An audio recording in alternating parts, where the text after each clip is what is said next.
us. I am Dr. Gina Newsom Duncan. I'm going to introduce myself a little bit more in just a moment, but we welcome you to this third and final session of our Steve Fund Family Initiative session or series on protective factors for mental health and well-being, focused on young people. Tonight, we're going to be talking about strong roots, strong minds, strengthening cultural and community connections. One of the big focuses and kind of an emphasis in this series has been resilience. And I am reminded tonight, as we were kind of struggling with the technical difficulties and other things, that the beauty of being able to bounce back. So bear with me. Hopefully we won't have further issues, but if we do, we're just going to chalk it up as additional opportunities to learn how to be resilient despite bumps that come along. All right. So for those of you who may be joining us for the first time, welcome. I want to tell you a little bit about the Steve Fund, in case you were not previously aware. The Steve Fund promotes the mental health and emotional well-being of all young people, particularly those from underserved and under-resourced communities, by equipping them, their families, educators, and mental health professionals with the knowledge, skills, and community support needed to achieve their full potential. Our vision is that every young person is fully supported by peers, families, communities, and institutional cultures that value and contribute to their mental health and emotional well-being. For young people from underserved and under-resourced backgrounds, we aim to protect their mental well-being, equip them with practical tools for resilience, and promote their lifelong success. Our goal is to support them in reaching a healthy, productive adulthood, enabling thriving in academic, personal, and career pursuits that benefit their family, community, and society. So again, I'm Dr. Gina Newsom Duncan. I have the privilege of working with the Steve Fund as our lead mental health expert for our family initiative, and being your facilitator for tonight's session and for our previous sessions. I'm a board certified psychiatrist and psychotherapist in private practice in Charlotte, North Carolina, proud HBCU graduate from Hampton University. I did medical school at the University of North Carolina and did my residency training at Harvard at Mass General McLean for my psychiatry residency. And I am a wife and a mom to two daughters who are 18 and 14. I've got two freshmen in college and a freshman in high school. I would love for you to go ahead, if you are able, in the chat to share where you're from and the ages of your young people. I would say that for those of you who've been with us before, I say this every time, but it is true. I feel really passionate about what we are going to be talking about, and really all of the work that we do at the Steve Fund, and not just professionally, but personally as well. So we are so happy that you are with us tonight, and that you have decided to join us in this family initiative that we want to keep going.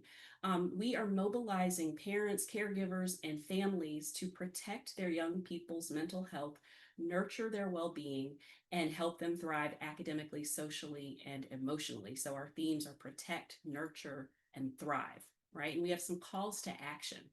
Protect. We want to protect the mental health of our young people by recognizing warning signs, creating a safe and supportive environment, and strengthening their agency and resilience.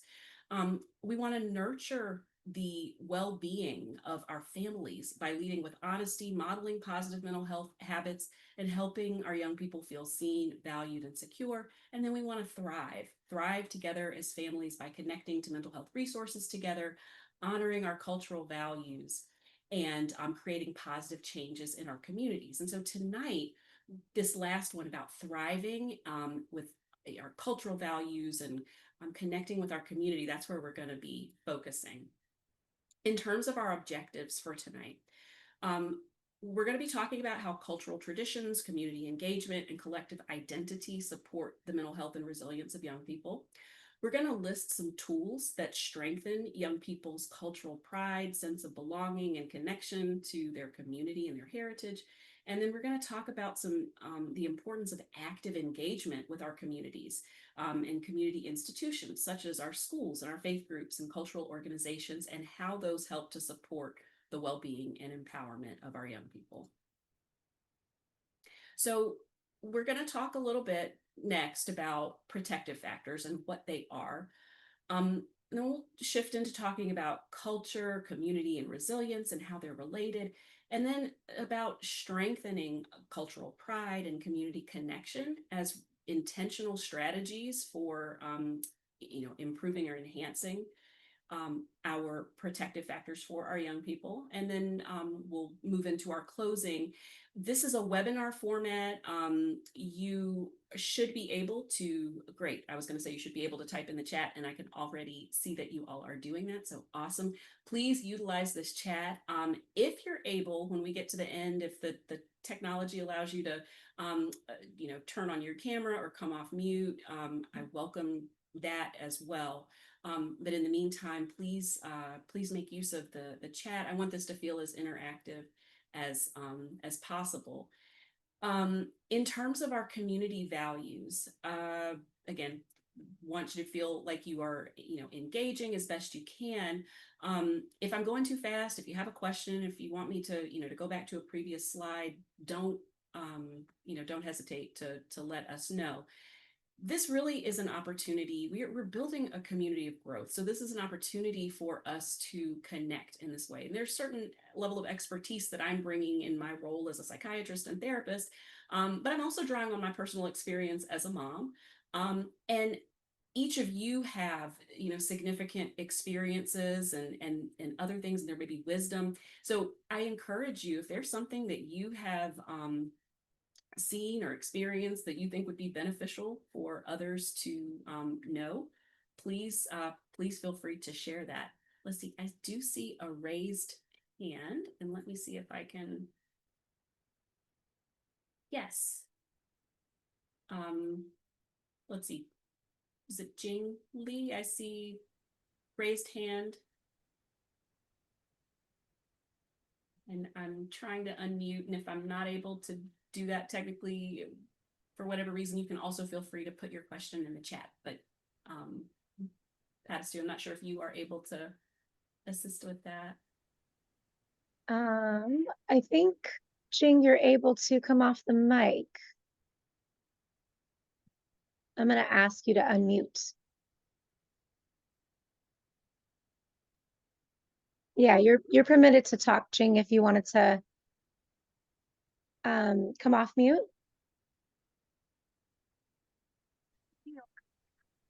First, thank you. Yeah, absolutely.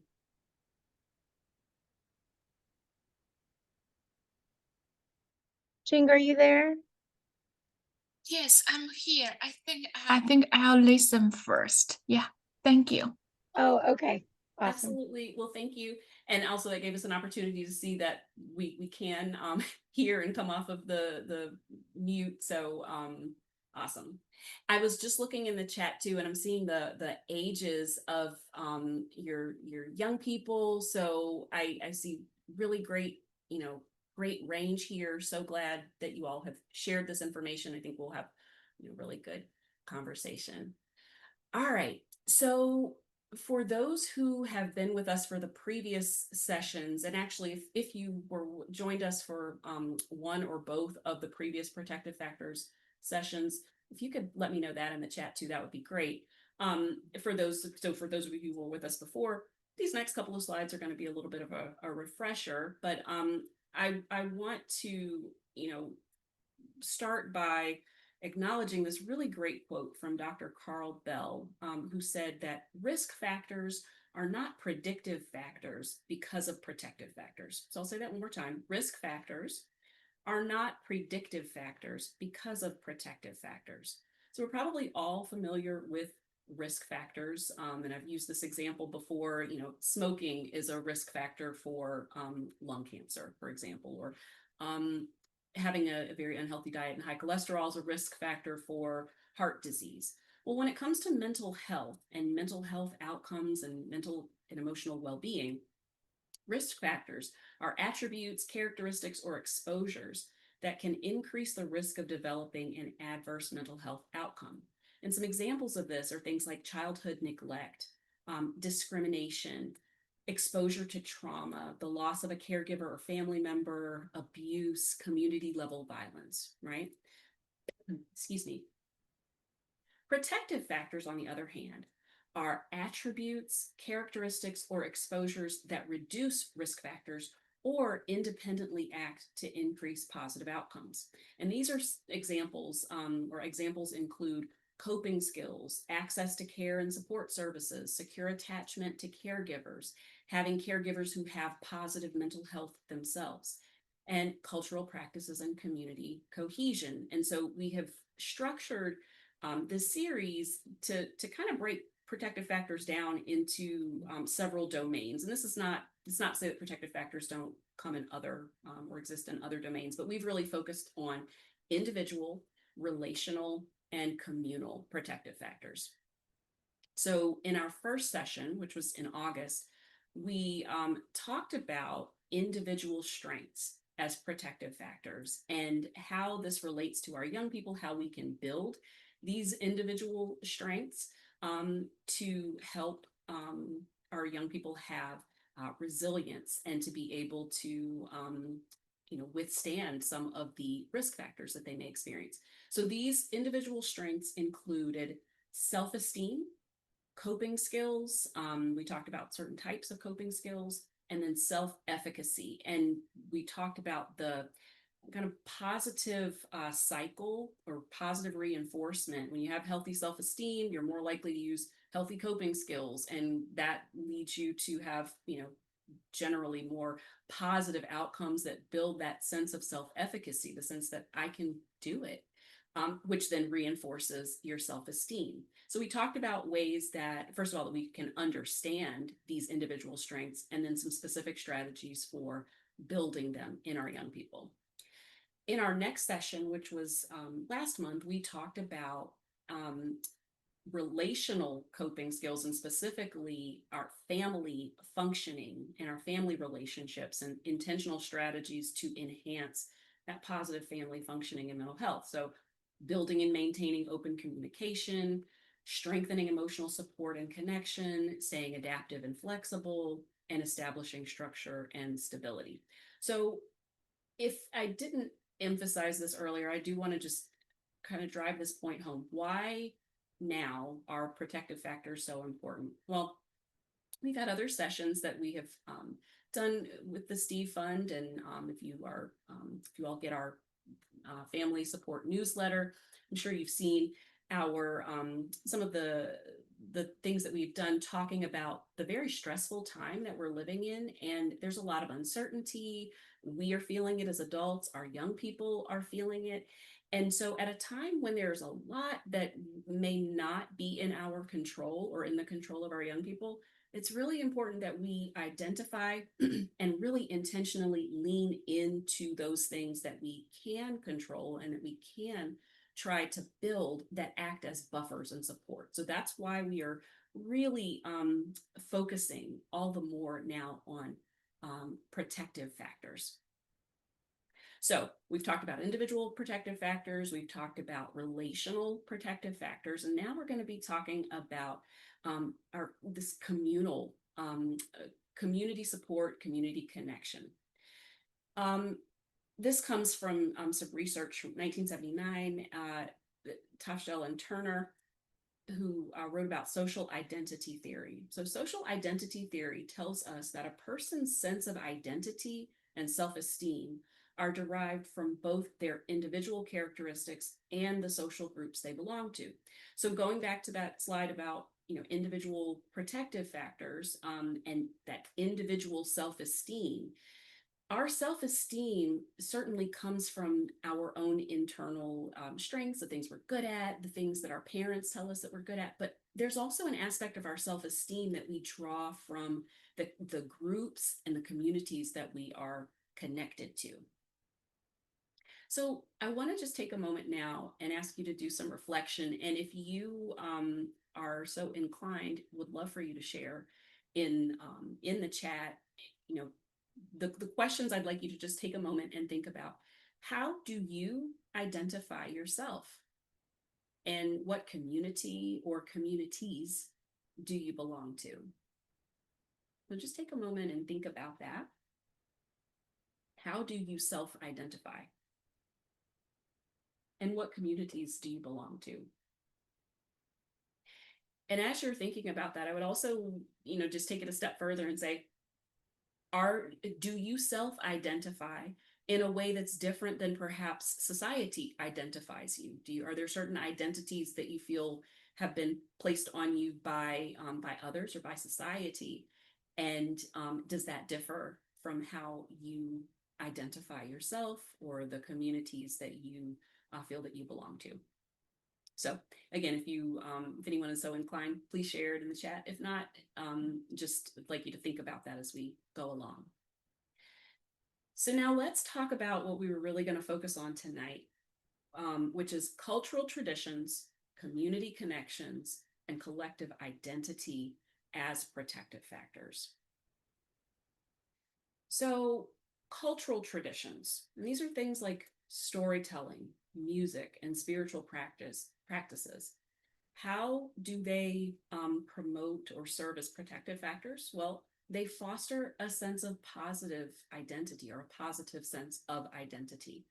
They allow our young people to tap into the strengths and assets of our culture, our community, and family history.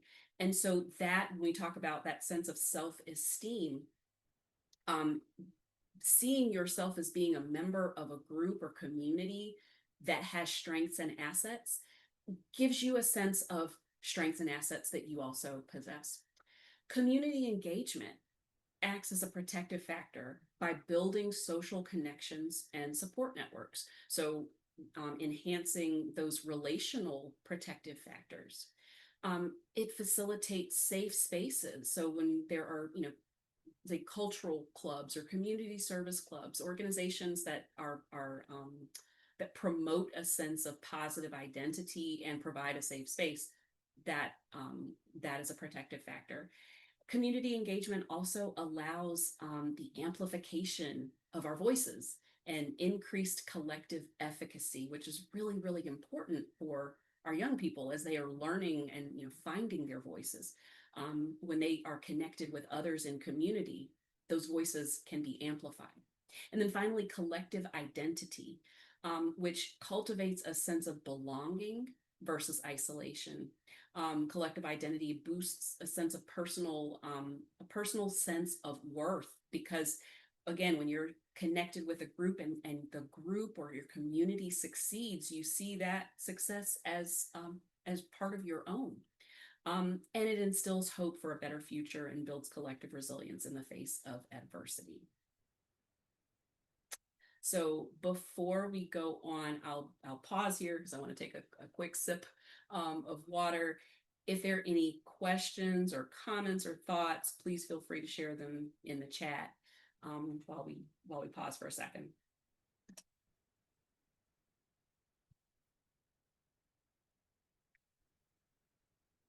All right. Oh, and I'm seeing here some comments. Let me just take a look here. Okay, I'm seeing someone is an urban high school health career teacher. We've got an artist, writer, comic book fan, other parents. I see someone who says they are an immigrant, a member of the Asian American community. Thank you all just for sharing. I see a Persian American, wife, mother, educator, mentor. Thank you all for just for sharing that. And again, feel free to continue to share because this is part of how we build community. So we're just going to play a little Disney trivia here. I'd like you to name that Disney movie, and I'm going to show you some lyrics from a not too distant Disney movie. For those that may not be able to look at the slides right now, I'll read a few of these lyrics here and then give you all a moment. And if you think you know the name of the movie, please put it in the chat. So the lyrics are: we read the wind of the sky when the sun is high. We sail the length of the seas on the ocean breeze. At night, we name every star. We know where we are. We know who we are. Who we are. All right, I'm seeing Winnie the Pooh. Good guess, because I've got the Winnie the Pooh on. We have it on the slide, but not Winnie the Pooh. Okay, I'm seeing some. I'm seeing some responses. All right, if you said Moana, you are correct. You know your Disney trivia. So you all might be wondering, like, what does a Disney cartoon have to do with a talk about cultural strengthening cultural and community ties in our young people, right? Well, yeah, I agree. I see it looks like Ayori. I hope I'm pronouncing your name correctly. Really beautiful film. Yes, absolutely. For those of you who have not seen Moana, I would really highly encourage you to, especially after, what we're going to be talking about tonight. And for those of you who have seen it, I think you will understand why I would highlight Moana. So not to spoil the movie for you, in the movie, Moana is a character who lives on an island, very strong cultural tradition, and her people are very tied to their island.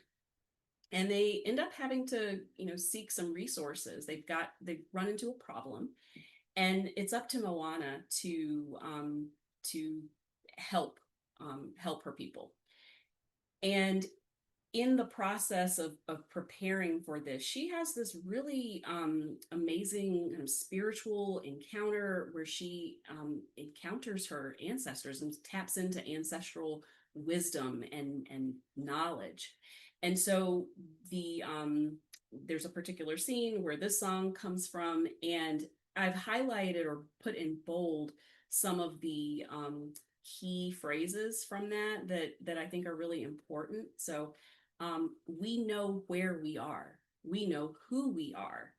We keep our island in our mind, and when it's time to find home, we know the way. So Moana's the time in which she's living, there was a fear of traveling and getting out on the ocean and exploring because of fear of getting lost, right? So um, they say we keep our island in our mind, and when it's time to find home, we know the way.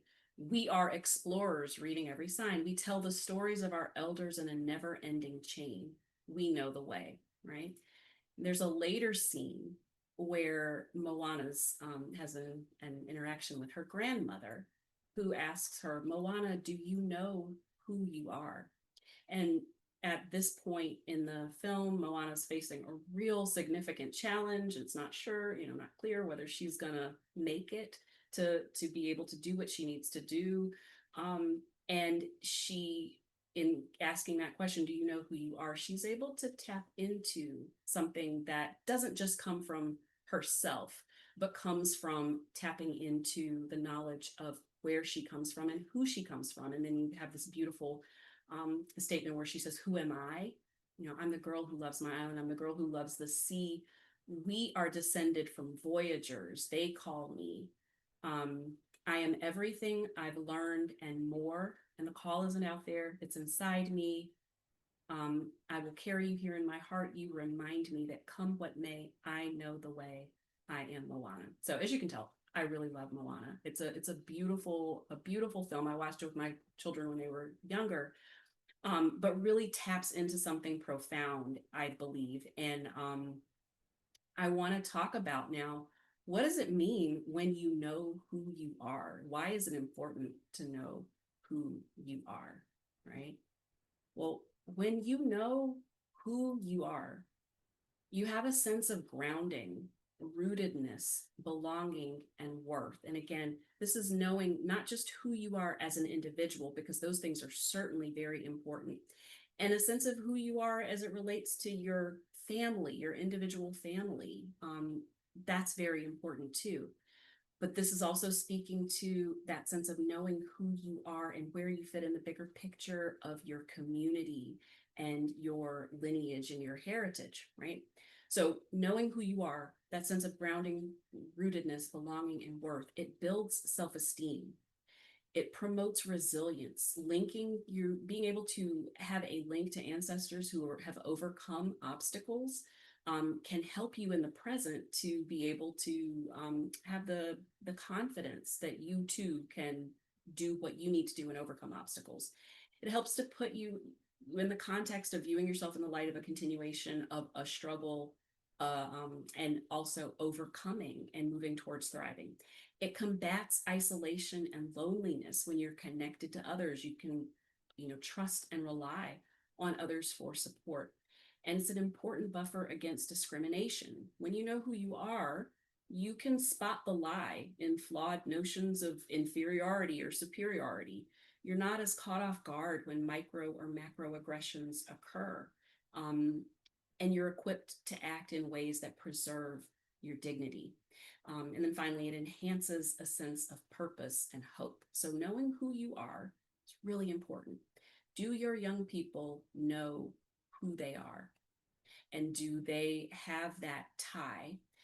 And are there some ways in which you as a parent or caregiver can further enhance that, particularly in light of present day struggles?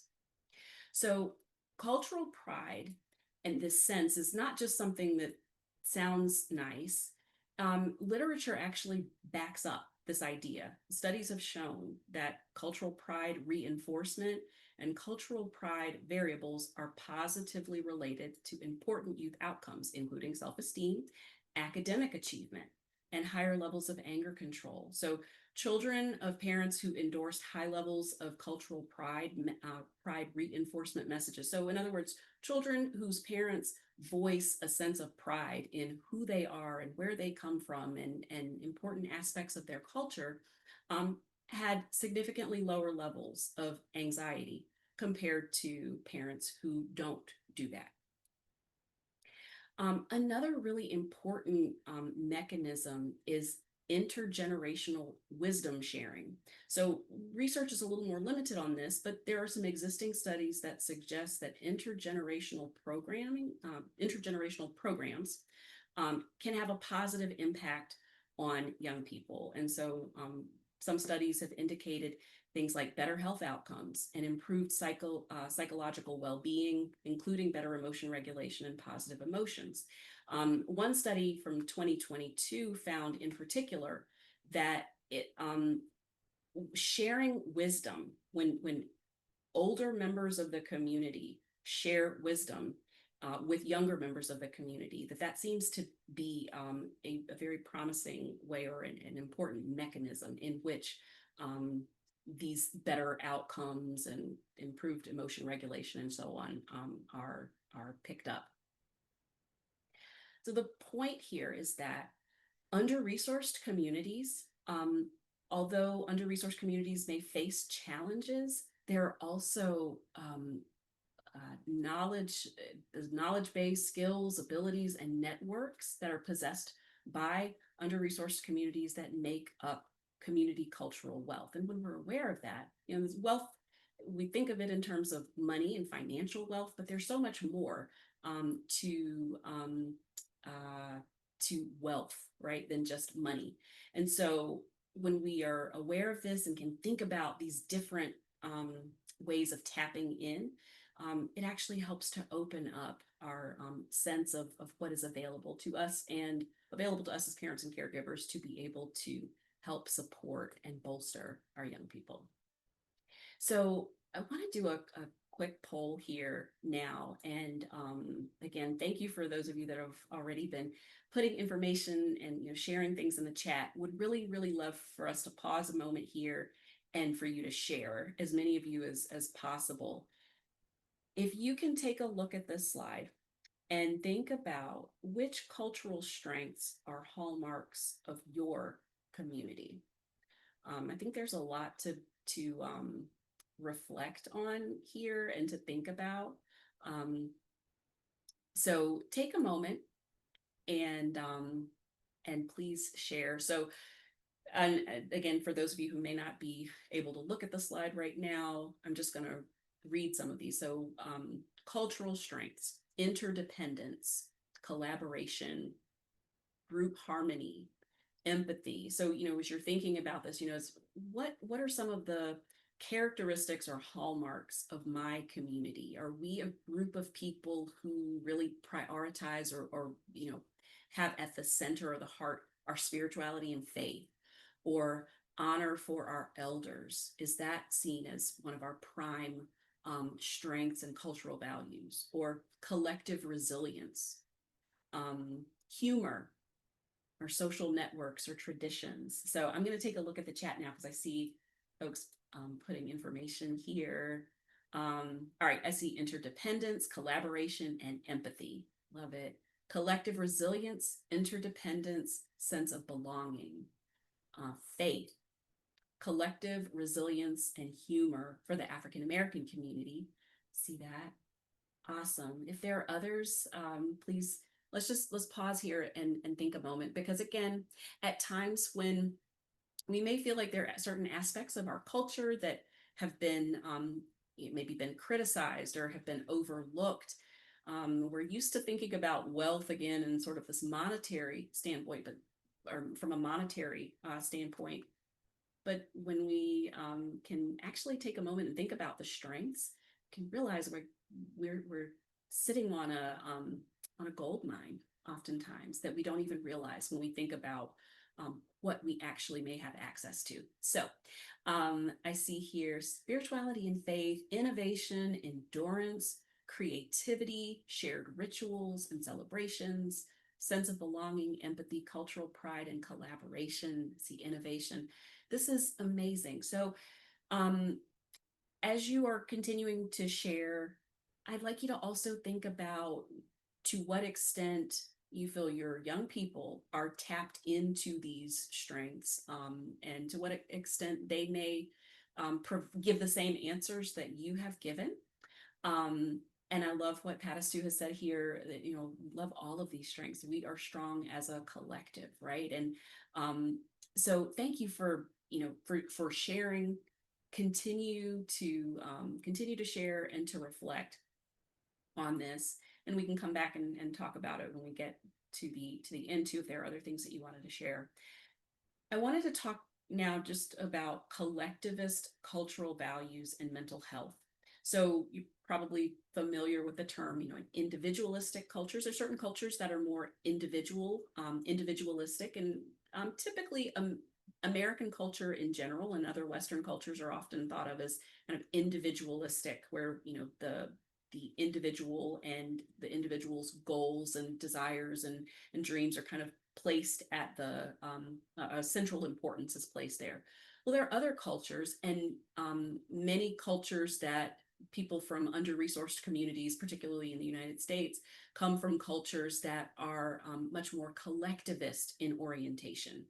And an abundance of literature supports the significant role that collectivist cultural values play in supporting the mental health and serving as protective factors for the mental health in collectivist cultures and for people who come from a collectivist cultural orientation.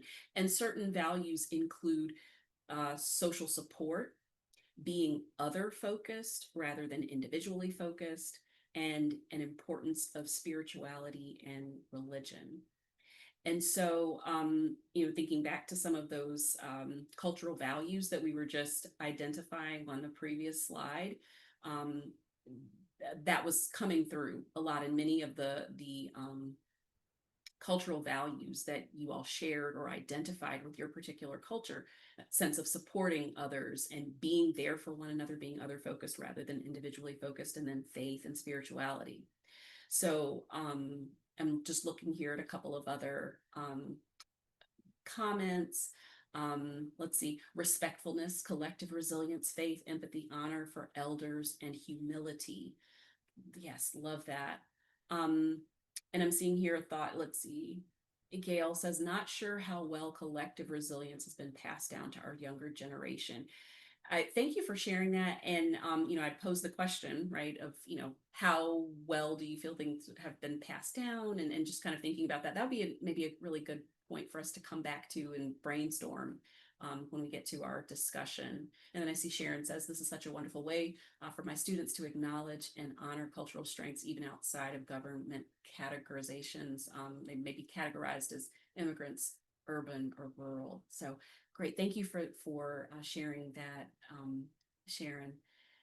So talking about collectivist cultural values, I wanted to share with you, this may be new for some or it may be very familiar for others, but the concept of Ubuntu.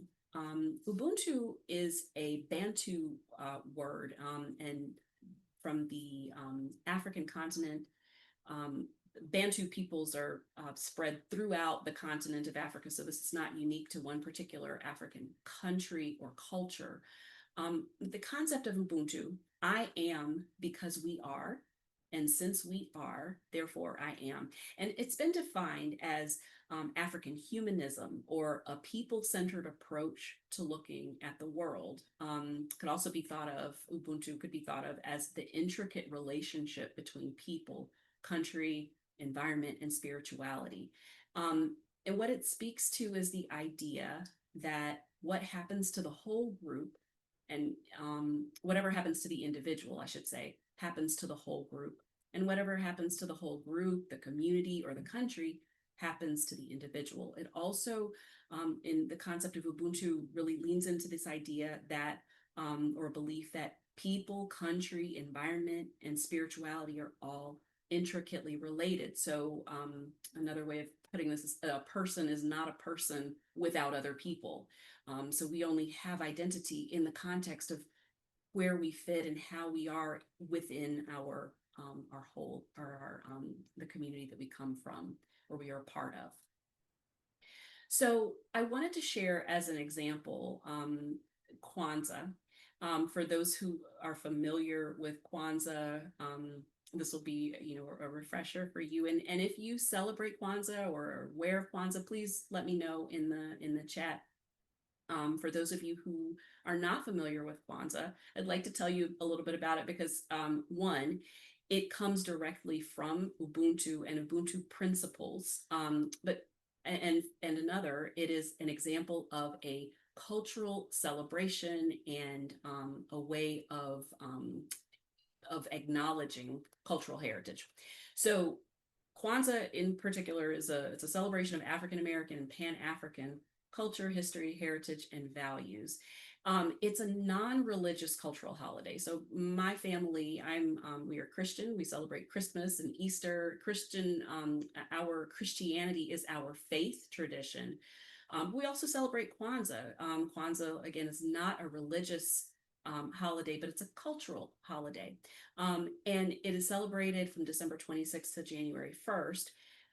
Each day of Kwanzaa is dedicated to a particular principle, or considered the Nguzo Saba. They guide reflection on cultural values and community development. So Umoja, or unity, Kujichagulia, self-determination, Nia, purpose, Imani, faith. These principles all relate directly back, like I said, to the concept of Ubuntu. There are other principles that go along with Ubuntu. I wanted to share this, one, to draw the connection between Ubuntu and Kwanzaa, but then also to share this as an example of a holiday, a celebration that is unique perhaps to the African American community or African diaspora, as a way of celebrating cultural heritage. And there's intergenerational wisdom sharing during Kwanzaa. There's reflection on cultural pride. And I'm curious now, if for those of you who are participating and are on tonight, are there traditions similar to Kwanzaa? Or do you celebrate Kwanzaa? Do you celebrate other things? Are there cultural traditions or practices that you participate in that allow you to share your cultural heritage, your identity, and your background with your young person? And if perhaps there aren't, or you have not engaged in those, but you would like to, what are some ways that you plan to more intentionally share your cultural heritage, identity, or background with your young person, particularly in the coming months? And I'll pause right here and take a look at the comments. Okay, I see a comment from, I hope it is Ayori. Humanism is not the right word here because Ubuntu is both a spiritual term and a philosophical one. Thank you, Ayori, for that perspective. And if you have other thoughts when we get to our Q&A section, would love to get more, more perspective on that. But thank you for sharing that. I see Gail says family reunions, community Black family reunions. And yeah, you all, as Patastu put in the comments here, feel free to raise your hand and come off the mic if you'd like to share off of off mute. We can do that as well.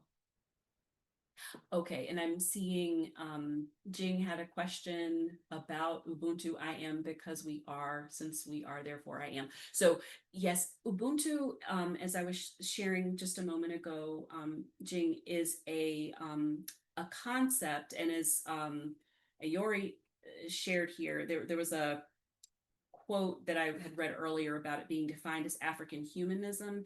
Ayori said that humanism is not quite the right word. It's both a spiritual term and a philosophical one, but it is essentially a people-centered approach to looking at the world that is, I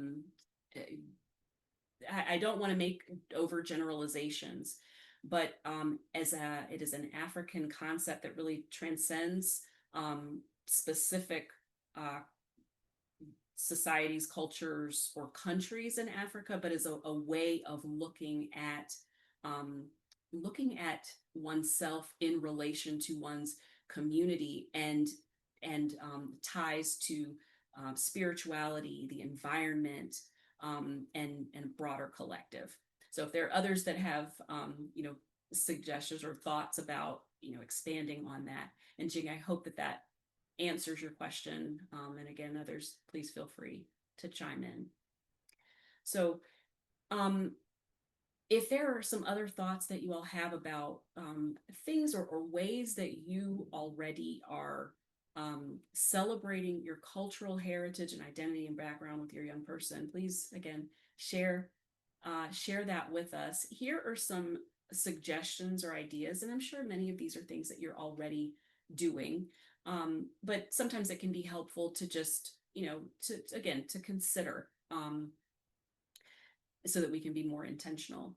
So interviewing older family members and community elders can be a wonderful way to have our young people get connected with and get a sense of their heritage. Genealogy research, building your family tree, that's something that my older daughter in particular has gotten really fascinated about.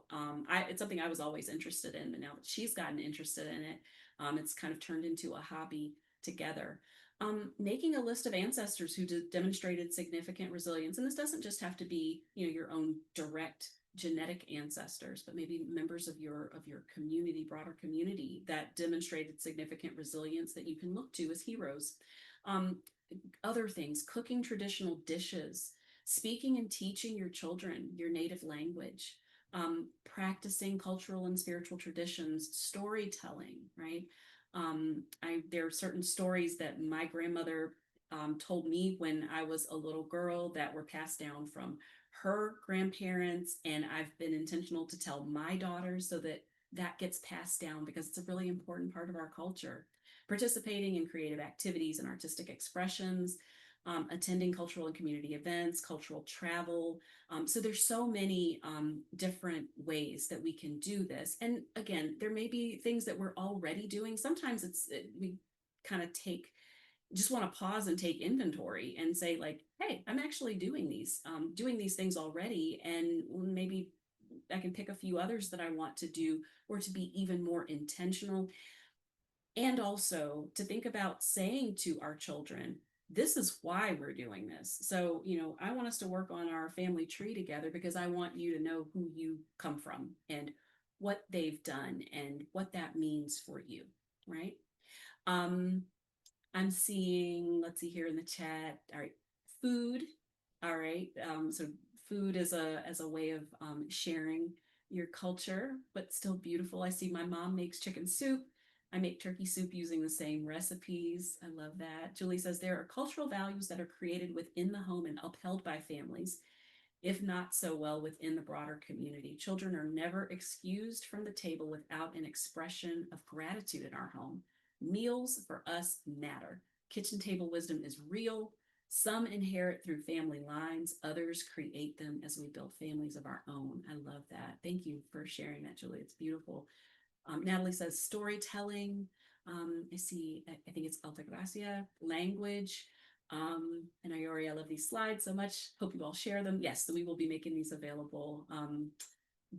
Let's see.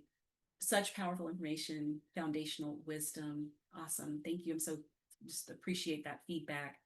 And then Allison says family feast where everyone participates in making their favorite dish, going to church, reaching out to faraway relatives. These are awesome. And as Patastu says, yes, these are great traditions, and they make you want to add new ones to the traditions that you're already doing. So as we move into the final portion here, to talk about community engagement, right? So we've talked about like connecting to our community, and knowing who we are, knowing who our young people, knowing who they are, where they come from, having that sense of pride. Then connecting with the community is also really important. So question for you, and please share in the chat. Are you currently engaged in community organizations or groups that support well-being and promote cultural empowerment? And that could be, are you as a parent or caregiver? Are you as a family? And do you have your children involved in certain organizations? Because sometimes that could be your children, maybe in a particular organization that you feel is, targets these ideals. There may be things that you all are doing together as a family. And, examples of this could be your church or faith community, a school group, sports or extracurricular groups, parents organizations, sororities and fraternities, others. So I'm just going to check the chat here. What are some communities that you are currently engaged in? And I'll just note while you're thinking, there may be some communities that, we didn't necessarily set out to engage in this particular community saying like, this is a way that I'm going to pass down my traditions or to my child. It may be this is just what we do in our community or in my family. But if you kind of pause and think about it, you say, actually, this is a very active part of being tied and supported in our community. So I see Grace says church community, school group. All right. I'm sure others can identify with that. Again, when we thought about, earlier, how you identify yourself and what community, or probably more appropriately communities, you belong to. Many of us may, identify with or be members of multiple communities. I see Gail says, sadly, I don't do this much anymore with my grown children. I think proximity and COVID has made me not connected as much. Yeah, and I can certainly understand that, Gail. I think that probably a lot of us on this call can identify with just the shifts in our family dynamics and patterns because of COVID and distance. And then also as young people, as they get older and are, off in the world and doing their own thing. Just to share as an example, though, of something that happened in my family during the COVID pandemic, actually.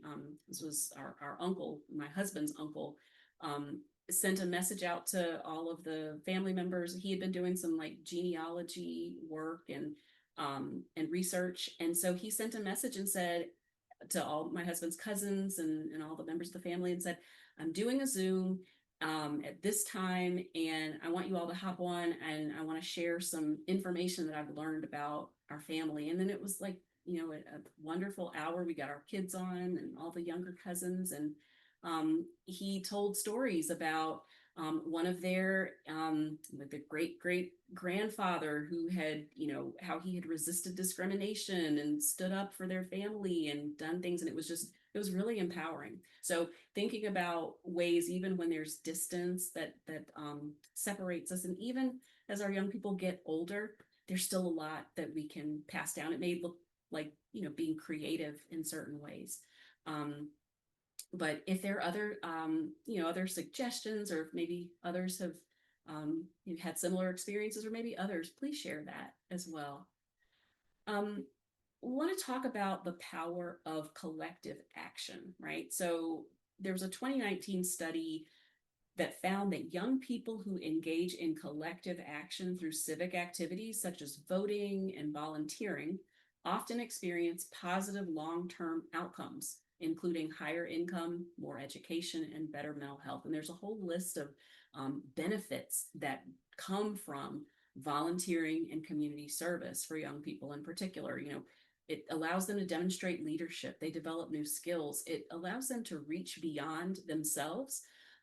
They can build genuine connections with others who share similar values and interests, teaches the value of teamwork, fosters a sense of purpose, um, helps them to gain a deeper understanding of the challenges that others face, which um, builds empathy and compassion. And also, as a psychiatrist and therapist, I can certainly say when people are struggling, going through maybe their own struggles with depression or anxiety or other trauma, helping someone else can be a wonderful, not necessarily an antidote, but can be really good medicine for the soul, even when you're struggling. So finally, building a sense of responsibility for the well-being of others and for their community. All of these are benefits that come from being engaged in collective action.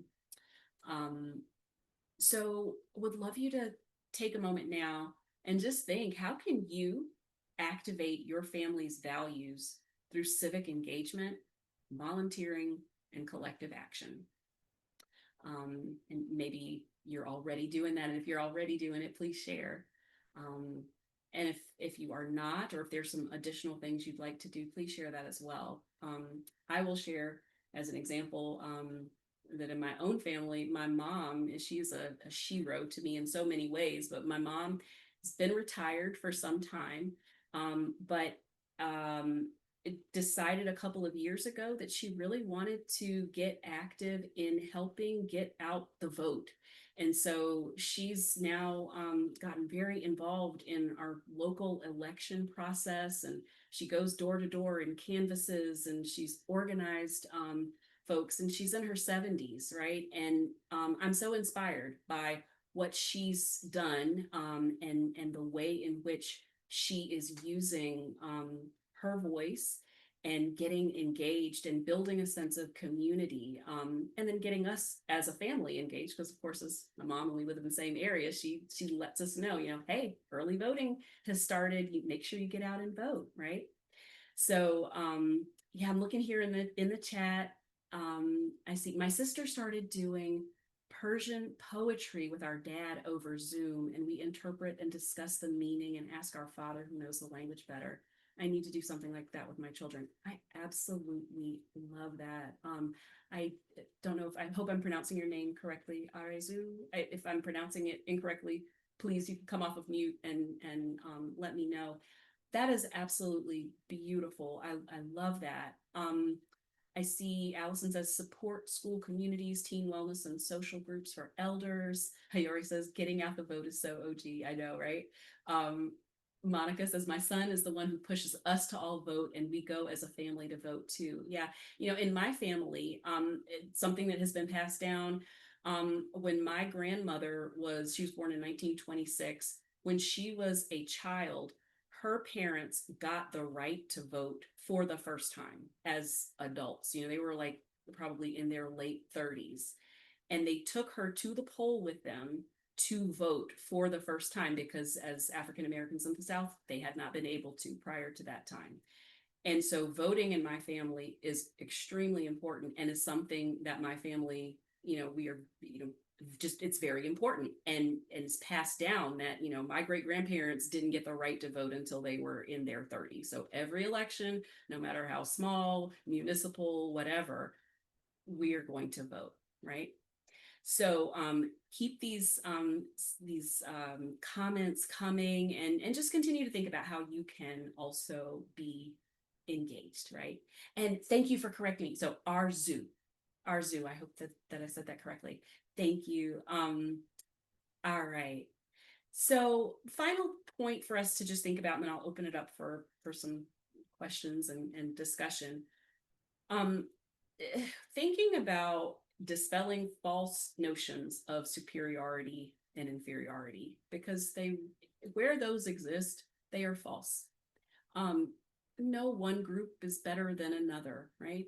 We're all people. We all have beautiful aspects about our cultures and things to learn from one another. But sadly, um, as many of you may be able to identify, there may be experiences that many of us have had, negative messages that we have encountered, right? So I'd like you to just reflect on negative messages that you or your child have encountered about your or their culture, their identity or background, and how have you addressed or overcome these negative messages? And I would also put that in the present tense. How are you addressing or overcoming these negative messages?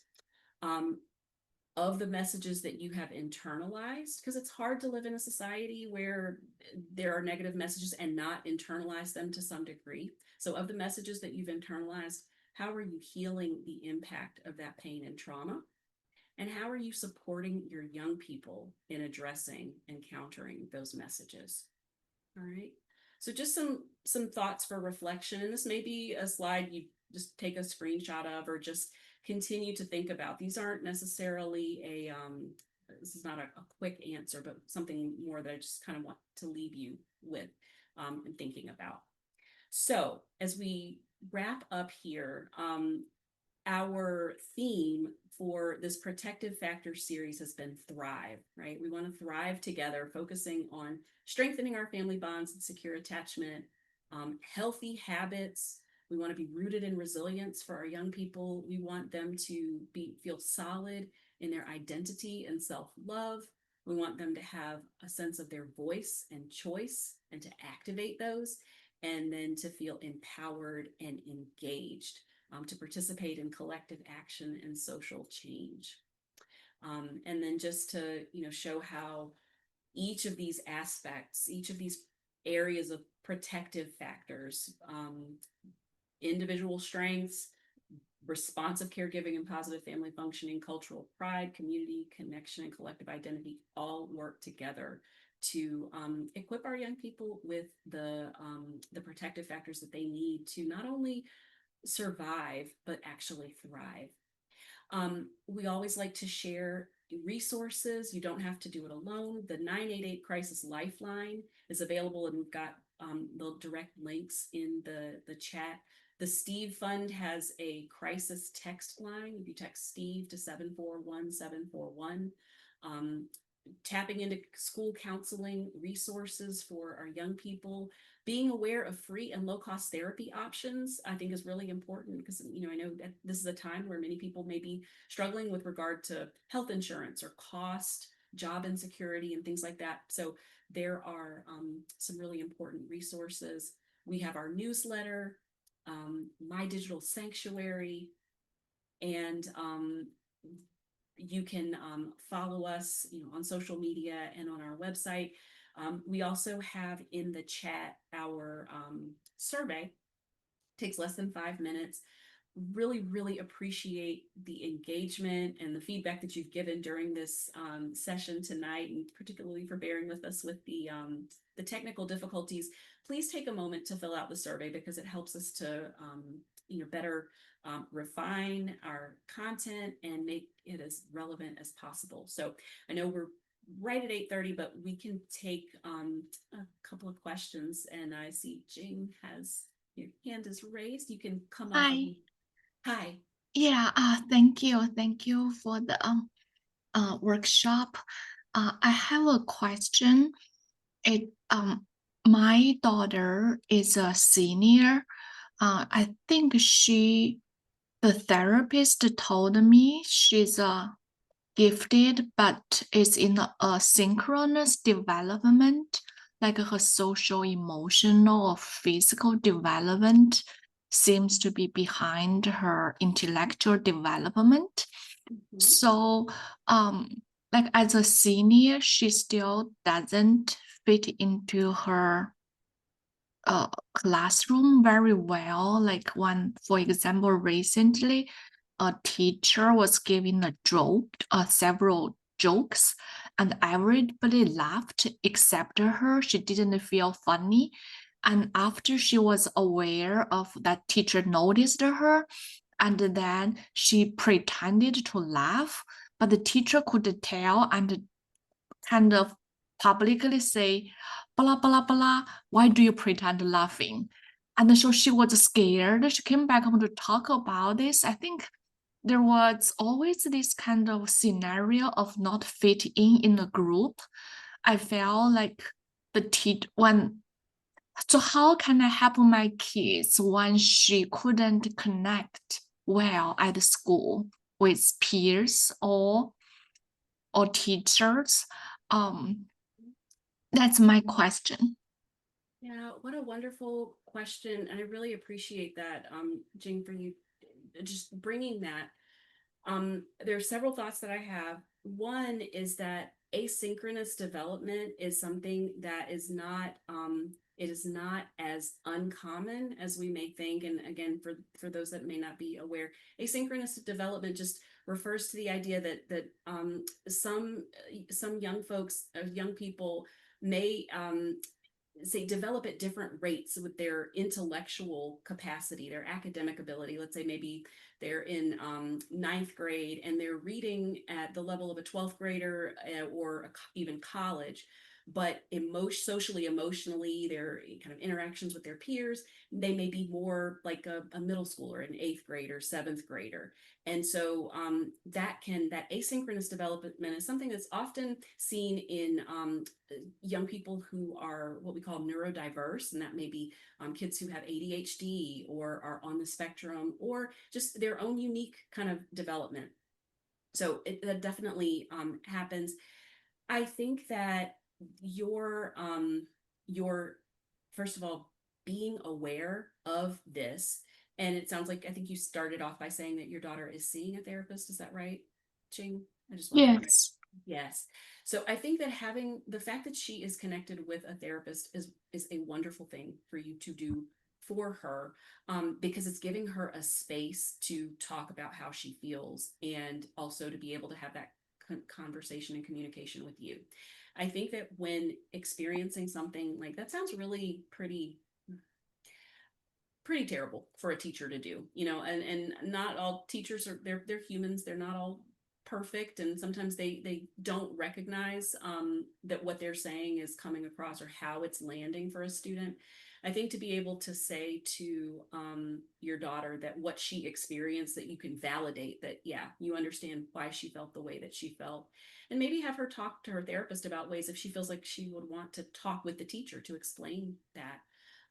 But then how this all relates back into what we've been talking about tonight, feeling connected, even if she's not feeling as connected with her school group and her peers at school, thinking of ways that she can feel a sense of connection with her family, with with perhaps friends outside of school, with her community, and celebrating the beauty of who she is and the development that she is going through as she is.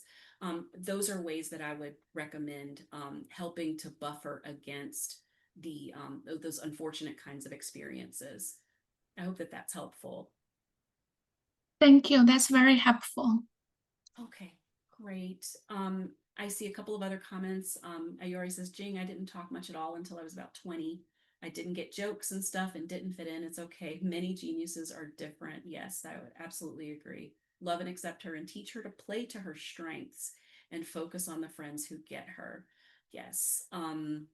Sending love to you and your senior child. It's hard, but not uncommon. That's what Sharon says. And yes, so, as you can see, this is what I love about this sense of community here.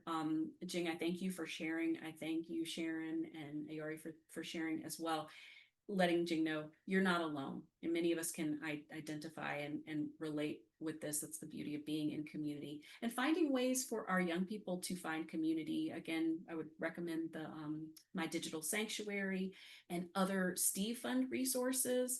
and other similar resources in the community as options or opportunities to connect. Thank you all so much for those comments and questions. If there's any, like maybe one last quick question, I am happy to answer it. But otherwise, I just thank you all so much for your engagement, and ask that you take a moment to complete the survey in addition to the feedback that you've given us already. I wish all of you the very, very best. And we look forward to continuing to bring this content. If you like this, please share and let us know, and we'll look for opportunities to expand. So thank you all so much.